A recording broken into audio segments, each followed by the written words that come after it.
You may have tried one of two ways to communicate with your child.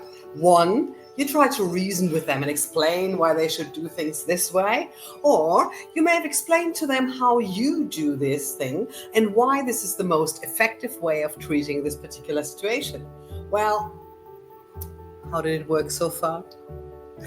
I'm Sandra, and in this video, I will explain to you how Chinese horoscope, also known as BaZi, will help you understand your child much better. How and why they do things the way they do. You see, they are different from you. You probably noticed. Not just because of the age, but also because they have a different Chinese horoscope. Your child is born on a certain day, which means in a certain year, on a certain month, and also a certain hour. Those are what we call the 4 pillars of destiny, and that makes your child really, really unique. So you may say, but other children are born same day, same time. Well, yes, that's true, but they've been born into a different household. You see, the environment that we were born in is also extremely important to our progress and how we develop our ideas, our thoughts, and our behaviors, of course. So, for instance, let me exaggerate here 2 examples. A child that is born into a household where there's a, let's say, military background, serving in the army or police service, there's probably much more structure. There's probably much more just do as I say. I'm exaggerating here. I'm totally making this up, okay? And this is probably different to a child that is born into a more creative household, like theater people, who are talking in a different way, maybe quoting plays, thinking about what to create next. What play are we doing next season? So those 2 households, out of which one is more metal structure and the other is more of a wooden structure, as we call it in Chinese metaphysics. These surroundings will influence the same child in a very, very different way, correct or not? So the parents will have different horoscopes that influence the children.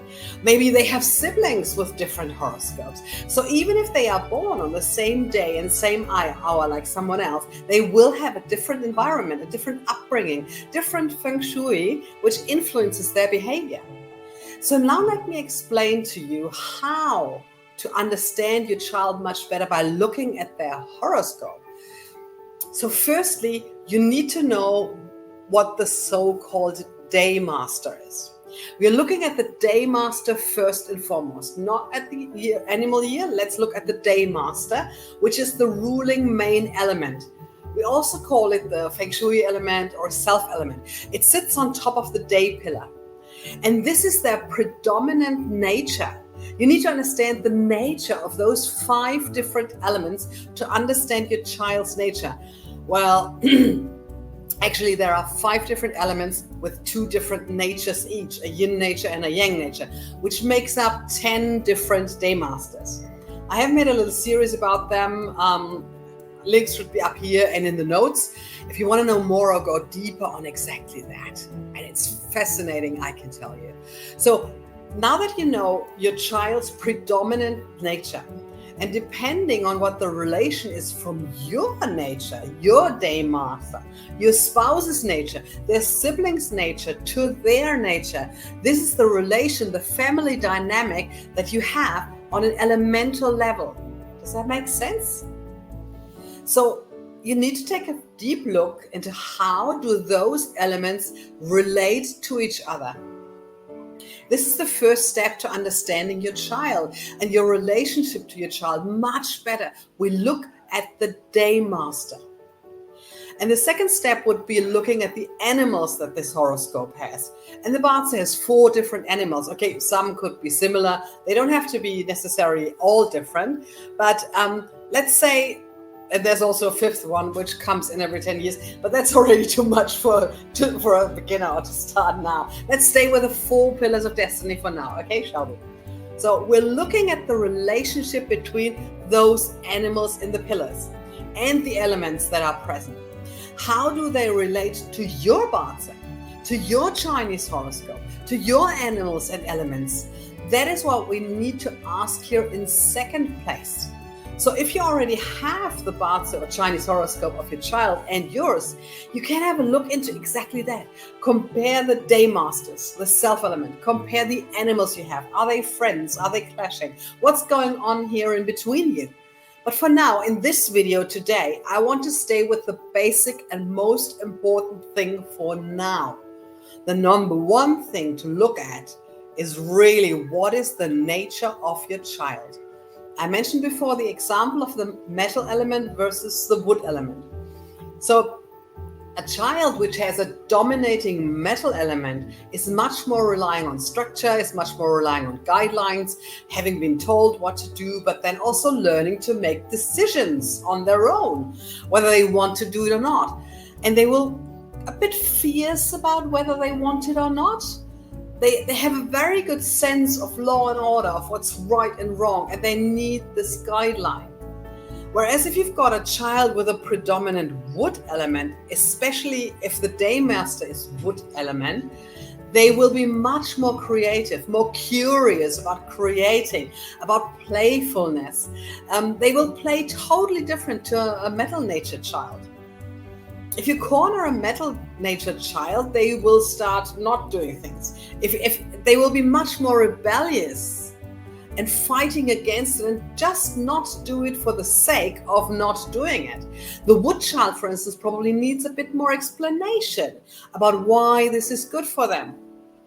So can you see how this one fact alone will already bring to you an understanding of the nature of your child?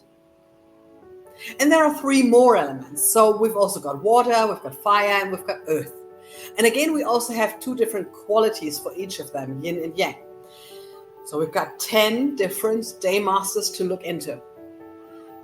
Understanding the number one thing, the day master of your child, will give you a massive understanding of what their nature is and what they need. What they do not need, what makes them rebellious, what makes them fighting, what makes them more creative, what makes them more content and at ease. So that is the number one thing to look at in the BaZi, in the Chinese horoscope, if you want to understand your child much better. And of course, then there's a second step, and those are the animals, but I think probably for today, we'll leave it at that. We do that in another video. Let that one sink in for now. Just the day master. See how your day master, your spouse's day master, and the siblings' day masters are, and how that influences the family dynamics. I think you will see this as an eye-opener and understand some things that are happening in your household much, much better. And I totally commend you for being here, for wanting to understand, wanting to know more, because it really will make life easier for you and your family. It will make your household more harmonious, your home more harmonious. Because of course you can change the Feng Shui in your household. Yeah, sure. But there's still people living in there. And if they're angry all the time, you can change the Feng Shui and the flow of Qi as much as you want. So definitely, it will make the whole Feng Shui in your home easier, more harmonious, lovingly, understanding, content, and all of these things. So let me know in the chat, what is your day master? What is your child's day master? And what is the relation of you two? And if you don't know, ask me. Put it in the chat, and I will see what I can do. Well, I hope you liked what that was, and I hope that makes you thinking about what's going on in your home and your relationships and all of these things. And I'll see you again in the next one. Looking forward to it. Bye for now.